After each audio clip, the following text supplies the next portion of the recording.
This is Hidden Killers with Tony Brueski. Here now, Tony Brueski. I find it very interesting, the information you found of that's out there that victims are more likely to be someone on the spectrum versus being someone on the spectrum executing it. And I wonder how accurate that stat is. Number one, I named it.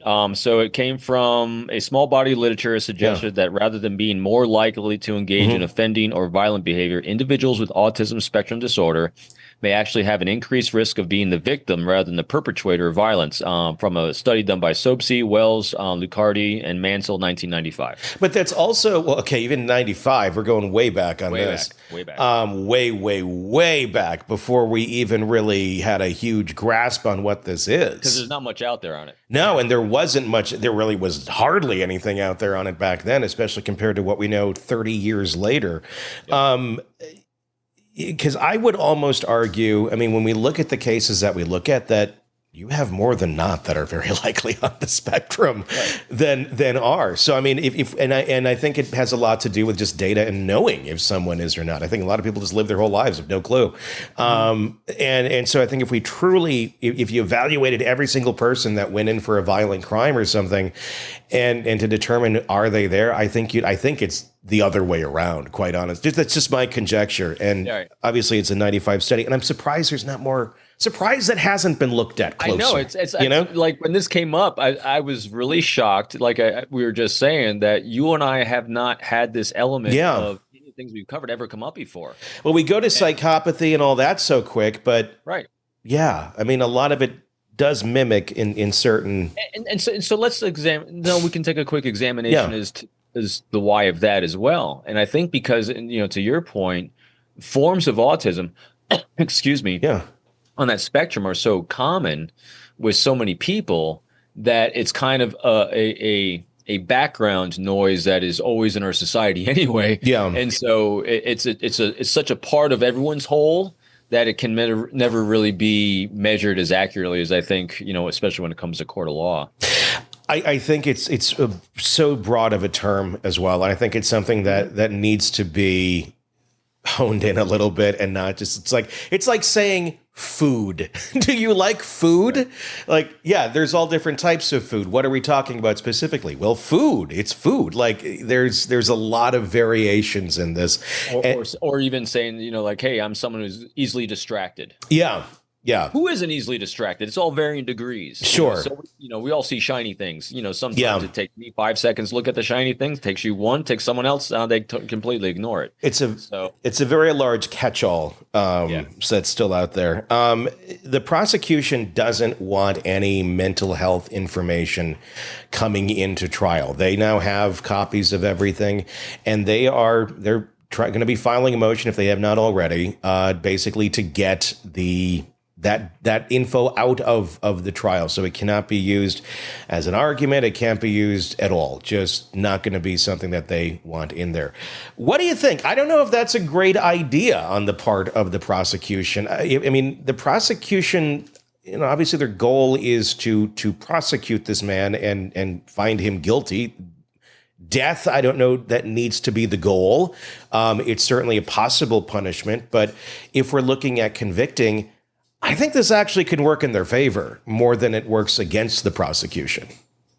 Yeah, I don't know. You'd love to know what's in their minds.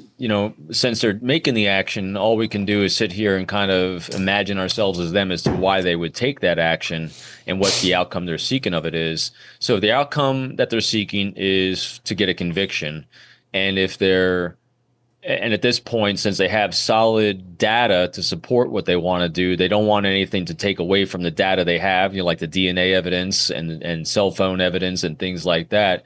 And so that since they know that defense is going to be focusing on the emotional aspect of things, I think they want to remove any possibility of an emotional rationale that someone's going to use. Well, yeah, he did this. It was still a choice.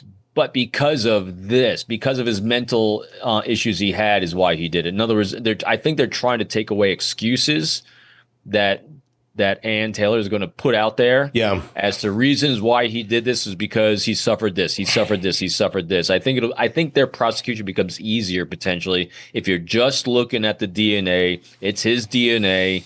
It's in the room. It's on the knife sheath. You know, the cell phone data says he was there. The car's in the neighborhood. He stalked it. The cell phone was on every single time he went by there, except the day that he committed the murder or assumed, that he's accused of committing the murder. So I think they want to just really, really, really rely upon the actual evidence rather than have any possibility of sympathy creeping in with mental issues. But do you think there would be enough sympathy there to find him not guilty or acquit? No. I would think that I think it explains him more.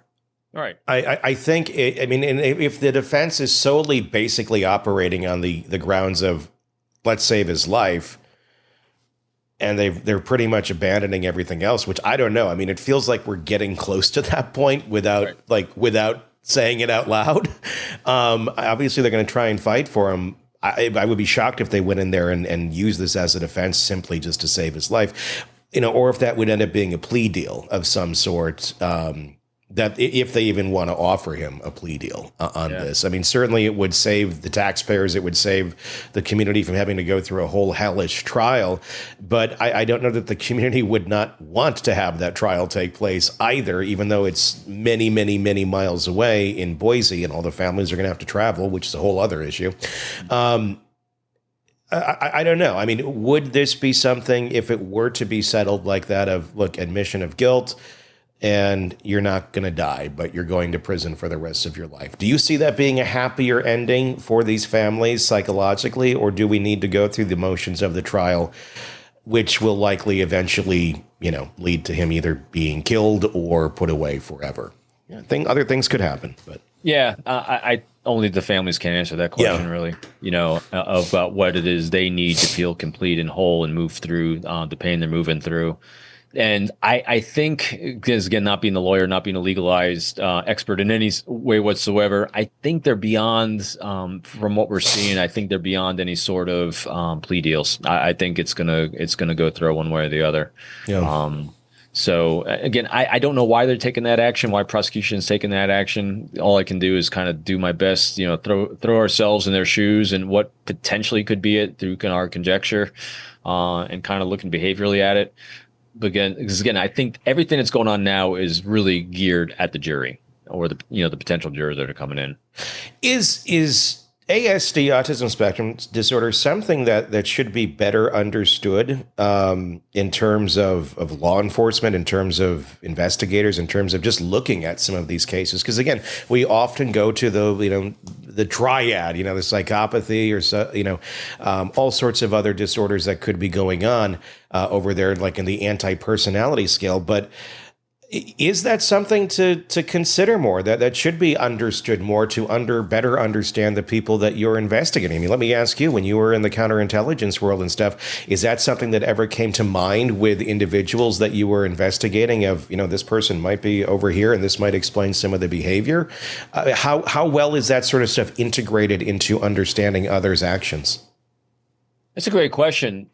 I never, ever, in the course of my career, had a situation where I took an action or mitigated what I was doing based off of someone claiming or saying they had autism. Matter of fact, I never had any case where it even came up. That's why this is literally the first time in my career where autism came up as kind of the forefront of something that someone's going to use. Now, did I have knowledge of someone's potential autism spectrum? Yeah, every now and then you did. But what it did, it became part of a way to understand someone at a deeper level so you could communicate more effectively. Because remember, everything that I ever did came down to how do you form a relationship so that you can share information, get information, and protect national security of the United States, protect our country, our society, protect our state, local. I mean, so it all came down to how can I communicate more effectively and better? And if autism and where someone was at on a spectrum, I didn't ever look at a diagnosis of autism.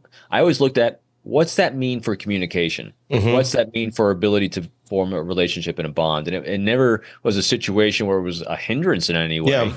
it just became one more data point for a way that I need to communicate more effectively. So I was never looking at the autism. It gave me maybe some way to look at you, but I'm always just looking at your behavior. I'm looking at how do you need to connect with me? Because this is all the bottom line. It always is. Yeah.